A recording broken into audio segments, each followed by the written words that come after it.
Hello students, good morning to all of you. Myself Yograj. Dear students, आज का जो हमारा लेक्चर है वो हमने किस टॉपिक पर लिया है, वो हमने लिया है क्लास 7th सब्जेक्ट ज्योग्राफी, और इसमें हमारा जो चैप्टर नंबर है वो है chapter number 3 over changing earth, हमारी बदलती पृथ्वी.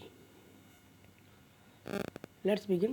The lithosphere is broken into a number of plates known as the lithospheric plates. जो लिथोस्फीयर पार्ट है अर्थ का वो नंबर ऑफ प्लेट में बटा हुआ है, टूटा हुआ है, नंबर ऑफ प्लेट में वो बटा हुआ है, उसको हम क्या कहते हैं? Lithospheric plate. लिथोस्फीयर क्या होता है? लिथोस्फीयर अर्थ क्रस्ट और मेंटल का कुछ हिस्सा जो होता है उसको हम लिथोस्फीयर कहते हैं. अर्थ क्रस्ट पूरा और जो दूसरी लेयर है अर्थ की मेंटल, उसका कुछ पार्ट, उसको हम लिथोस्फीयर कहते हैं, जिसमें बहुत सारी प्लेट्स होती हैं. और ये किससे बना हुआ होता है? ये बना हुआ होता है ओशनिक और कॉन्टिनेंट दोनों से मिलकर बना हुआ होता है. You will be surprised to know that these plates move around very slowly, just a few millimetre each year. अब ये जो प्लेट्स हैं लिथोस्फीयर में वो धीरे धीरे मूव करती हैं, मानो इतना कि साल में कुछ millimetre he. This is because of the movement of the molten magma inside the earth. अब ये मूव क्यों करती हैं, हरकत क्यों करती हैं? क्योंकि जो मोल्टन मैग्मा होता है ज़मीन के अंदर, मोल्टन मैग्मा जो है वो क्या करता है? हरकत करता है. Molten magma inside the earth, उसकी वजह से ये मूवमेंट होती है. The molten magma inside the earth moves in a circular manner. जो मोल्टन मैग्मा होता है ज़मीन के अंदर वो सर्कुलर मैनर में क्या करता है? वो एक्टिविटी करता है. अब एग्जाम्पल के तौर पर ये दिखाया गया है कि अगर हम एक ग्लू को अगर हम उबालेंगे तो वो क्या होती है? जब गर्म पानी होता है तो वो उछलती है और वो मोल्टेड भी होती है, वो उछलती है और ऊपर की तरफ उछलती है. लेकिन जैसे ही क्या होगा, पानी ठंडा हो जाएगा तो वो धीरे धीरे क्या हो जाएगी? नीचे बैठ जाएगी. इसी तरह मोल्टन मैग्मा होता है कि जैसे ज़मीन के अंदर हीट एंड प्रेशर होती है तो वो आउटसाइड बाहर आता है इन द शेप ऑफ, किसकी शक्ल में? वॉल्केनो की शक्ल में. The movement of these plates cause changes on the surface of the earth. अब जो ज़मीन के अंदर जो मूवमेंट होती है, प्लेट्स की जो हरकत होती है, उससे ज़मीन की सतह पर क्या होती है? चेंजेस हमें दिखाई देती पड़ती है. The earth movement are divided on the basis of the forces cause. अब अर्थ की जो मूवमेंट होती है वो किस पर दिखाई दे कैसे बनती है? जो मूवमेंट अर्थ के अंदर होती है उसकी वजह से होती है, जो फोर्सेस उसके अंदर होती है उसकी वजह से. The forces which act in the interior of the earth is called endogenic force and the forces that work on the surface of the earth is called exogenic forces. अब वो फोर्सेस जो ज़मीन के अंदर होती हैं, एक्ट करती हैं, वो इंडोजेनिक फोर्स कहलाती हैं, और जो सरफेस ऑफ द अर्थ के सरफेस पर होती हैं उसको हम एक्सोजेनिक फोर्सेस कहते हैं. अब यहाँ टेबल हमें दिखाया गया है, ये देखिए अर्थ मूवमेंट की ये टेबल बनाया गया है कि अर्थ मूवमेंट कैसे होती है. ये दो तरह से होती है, एक होती है इंडोजेनिक फोर्सेस, दूसरी है एक्सोजेनिक फोर्सेस. एक्सोजेनिक इंडो होता है अंदर, और जेनिक होता है जहाँ से ये पैदा होता है, इंडोजेनिक. और एक्सो होता है आउटसाइड और जेनिक होता है जहाँ से पैदा होता है. तो दोनों एक्सोजेनिक और इंडोजेनिक ये अर्थ मूवमेंट को करती हैं. अब इंडोजेनिक फोर्सेस में आती है पहले सडन मूवमेंट, फिर डायस्टोपिक फोर्सेस, अर्थक्वेक, वोल्केनो, लैंडस्लाइड. अब ये जो सडन फोर्सेस हैं इनका हमें पता भी नहीं चलता है कि ये कब हो जाती है, एकदम हो जाती है. जैसे अर्थक्वेक, वोल्केनो हो जाता है, लैंडस्लाइड ज़मीन के अंदर जो तो पता चलता नहीं है. और डायस्टोपिक फोर्सेस वो होती है जो धीरे धीरे होती है, प्लेट्स धीरे धीरे मूव करते हैं. तो इससे क्या होता है? माउंटेन्स वगैरह बनते हैं, उनका बहुत टाइम लगता है. अब एक्सोजेनिक फोर्सेस जो सरफेस ऑफ अर्थ ज़मीन के बाहर होती हैं वो कौन सी होती हैं? Erosion and deposition. इरोजन होता है जैसे ज़मीन का कटाव होता है, ज़मीन बहती है, मिट्टी उड़कर कहीं जाती है, तो वो सब इरोजन कहलाता है. तो ये इरोजन एक जगह से जाता है दूसरी जगह डिपॉजिट करता है. अब इरोजन किससे होता है? ये होता है रिवर को पानी से, फिर विंड से, हवा से, सी वेव से भी होता है, और ग्लेशियर से भी होता नेक्स्ट है individual forces sometime produce sudden movement and other produce movement. मैंने अभी कहा आपको कि इंडिविजुअल फोर्सेस है वो समटाइम सडन मूवमेंट करते हैं, जैसे कि earthquake and volcano. Sudden movement में कौन से आते हैं? अर्थक्वेक एंड वोल्केनो कहलाते हैं। अब हम पढ़ेंगे वोल्केनो क्या है। Volcano is a vent opening in the earth crust through which molten magma erupts. Volcano क्या है? एक वेंट है जो जमीन के अंदर से आता है। ये देखिए जो वोल्केनो जहाँ काम बढ़ता है, ये मोल्टन मैग्मा है। जब ये ऊपर आता है तो जमीन के अंदर से ये वेंट है, जहाँ इसको थोड़ी सी दरा दिखाई देती है, रास्ता दिखाई देता है, यहाँ से ये बाहर आता है। और ये जो बह रहा है रेड कलर में, इसको हम लावा बोलते हैं। तो मोल्टन मैग्मा जब कहीं से थोड़ा सा जगह बनाकर ज़मीन के अर्थ क्रस्ट पर बाहर निकलता है तो वो कहलाता है लावा कहलाता है मोल्टन मैग्मा। तो बेंट हो गया वो जो ओपनिंग है इसकी।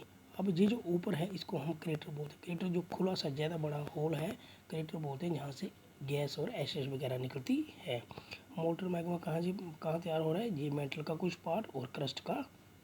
ये देखिए जहाँ पर मोल्टन मैग्मा तैयार हो रहा है, इसको मैग्मा चैम्बर बोलते हैं। Similarly when the lithospheric plate move, इसी तरह जब लिथोस्फेरिक प्लेट्स जो है मूव करती हैं, the surface of the earth vibrate, और जो सरफेस अर्थ का जो सरफेस है वो वाइब्रेट भी करता है, वाइब्रेशन देता है, हिलता है। The vibration can travel all around, और ये vibration all around the earth, earth के चारों हर तरफ फैलती। These vibration are called earthquake, और इन्हीं वाइब्रेशन को हम क्या कहते हैं? अर्थक्वेक कहते हैं। एक झटका सा देते हैं। The place in the crust where the movement start is called focus. The place on the surface of the web is called epicenter. अब जहाँ से ये मूवमेंट स्टार्ट होती है क्रस्ट से, क्रस्ट में जहाँ ये मूवमेंट स्टार्ट होती है अंदर, उसको फोकस कहते हैं। और उसी फोकस के सीधा ऊपर जो होता है अबव द सरफेस, उसको हम क्या कहते हैं? एपीसेंटर कहा जाता है। ये देखिए ये प्लेट्स की मूवमेंट बताई गई हैं, ये पूरा बताई गई। ये देखिए ये है फोकस, यहाँ से क्या हो रहा है? This is where is the earthquake occur, जहाँ से अर्थक्वेक आकर है, it is origin of the seismic energy, जहाँ पर सिस्मिक एनर्जी बनती है। और इसके सीधा ऊपर क्या है? एपीसेंटर। ये सीधा इसको एपीसेंटर बोलते हैं, जहाँ पर ये आकर फूटता है, एपीसेंटर कहलाता है। दूसरा ये है वेव्स रेडिएट, जो वेव्स रेडिएट करती हैं, ये देखिए कैसे फैलती हैं जी, all direction, in all direction. और ये है प्लेट बाउंड्री जिसको माना जाता है। तो ओरिजिन ऑफ द अर्थ क्योंकि ये होता है फोकस से ये निकलता है और एपीसेंटर बनता है इसका यहाँ पर सीधा सीधा उसके ऊपर। Vibration travel outward the epicentre as waves, वो वेव्स की तरह उड़ जाती है। Greater damage is usually closer to the epicentre and the strength of the earthquake degree. अब सबसे ज़्यादा खतरा, सबसे ज़्यादा डैमेज, नुकसान कहाँ पर होता है? एपीसेंटर पर, क्योंकि ये सीधा इसके ऊपर है तो एपीसेंटर पर सबसे ज़्यादा नुकसान होगा। और धीरे धीरे नुकसान क्या होता जाएगा? कम होता जाएगा। नेक्स्ट है all through earthquake can not be predict. Earthquake को हम प्रेडिक्ट नहीं कर सकते हैं। The impact can certainly be minimised if be prepared, लेकिन इसका जो असर है उसको हम कम कर सकते हैं अगर हम पहले से तैयार हो जाएंगे। Some common earthquake prediction method, कुछ प्रेडिक्शन मेथड लोगों ने निकाले हैं। जैसे कि लोग कहते हैं कि ऐसा होगा तो अर्थक्वेक आने की संभावना है। जैसे कि लोग कहते हैं कि एनिमल का बिहेवियर कुछ चेंज हो जाता है, फिश जो पांड में है वो एजिटेटेड हो जाती है, और स्नेक्स जब बाहर आ जाता है सरफेस पर तो लगता है कि अर्थक्वेक आने वाला है। अब देखिए दुनिया का सबसे बड़ा अर्थक्वेक कब आया था? हिट भुज में आया था जी। अर्थक्वेक में a massive earthquake, massive 6.9 on Richter scale hit Bhuj on 26 जनवरी 2021 में। 2001 में भुज में एक अर्थक्वेक आया था जिसकी जो तीव्रता थी वो थी 6.9 रिक्टर स्केल थी। और इसमें बहुत सारी तबाही हुई थी, बहुत सारे लोग मारे गए थे, स्कूल अफेक्टेड, स्कूल ब्रस्ट हो गए थे, इमरजेंसी डिक्लेयर करनी पड़ी थी। तो यानी कि वहाँ पर लोगों को, वहाँ पर पब्लिक प्रॉपर्टी को, लोगों को, घर की प्रॉपर्टी, सबको नुकसान पहुँचा था। नेक्स्ट है एन अर्थक्वेक। अब अर्थक्वेक जो है इसको हम कैसे पता करेंगे, कैसे मेजर करते हैं? An earthquake is measured with A machine called an seismograph.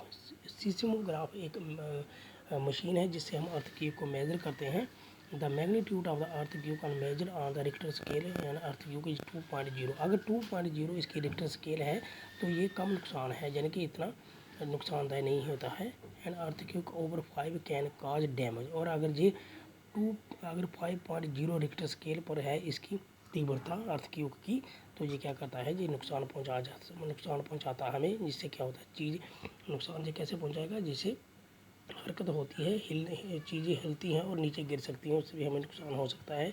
और अगर ये 6 से ऊपर हो जाता है, रिक्टर इसका 6 से ऊपर जाता है, तो ये बहुत ज़्यादा नुकसान पहुंचाता है। और अगर ये 7 से भी ऊपर हो जाता है तो मानो ये भयानक हो जाता है, सब कुछ गिर जाता है, बिल्डिंगें जो भी होता है सब कुछ गिर जाता है। नेक्स्ट है अर्थक्वेक प्रिपेयर्डनेस। अर्थक्वेक में हमें कैसे तैयार रहना है कि अर्थक्वेक जलजला हो रहा है, कैसे तैयार रहना है। Where to take shelter during earthquake. अब हमें किस जगह शेल्टर लेना, कहाँ आश्रय लेना चाहिए, कहाँ बचाव के लिए कहाँ जाना चाहिए जब अर्थक्वेक हो रहा हो। सबसे पहले सेफ स्पॉट, हमें ऐसी जगह ढूंढनी चाहिए जहाँ पर हम सेफ रह सकें, जैसे कि अंडर किचन काउंटर में जाना चाहिए, अंडर किचन काउंटर में, टेबल के नीचे, डेस्क के नीचे, या कॉर्नर ऑफ द वॉल, जो वॉल के कॉर्नर होते हैं किनारे, वहाँ पर बैठना चाहिए, उससे हम सेफ रह सकते हैं। स्टे अवे फ्राम, अब हमें किन चीज़ों से दूर रहना चाहिए। फायर प्लेस, आग वाली जगह, चिमनी से, विंडो, वो खिड़कियाँ जिनमें शीशे लगे होते हैं, और या फिर पिक्चर फ्रेम, जो पिक्चर फ्रेम होते हैं। अगर अर्थक्वेक में हम इनके नीचे बैठेंगे तो क्या होगा, नीचे जो हमारे सर पर गिरेंगे शीशे वाले फ्रेम्स, या फिर फायर प्लेस के होंगे तो नुकसान हो सकता है। बी प्रिपेयर्ड, हमें तैयार रहना चाहिए। Spread awareness among over friend and family and face disaster confidently, हमें अवेयरनेस फैलानी चाहिए लोगों को, अपनी फैमिली को, लोगों को ये बताना चाहिए कि अर्थक्वेक में क्या करना चाहिए, अर्थक्वेक से कैसे बचना चाहिए, अवेयर करना चाहिए उनको, और कैसे अर्थक्वेक का कॉन्फिडेंटली मुकाबला करना चाहिए। इससे इसको कॉन्फिडेंटली इसके साथ चलना चाहिए, इसके साथ मुकाबला करना चाहिए कि अर्थक्वेक में कैसे बचना है। तो डियर स्टूडेंट, आज के लिए बस इतना ही। नेक्स्ट पार्ट में हम पढ़ेंगे मेजर लैंडफॉर्म। तब तक के लिए धन्यवाद।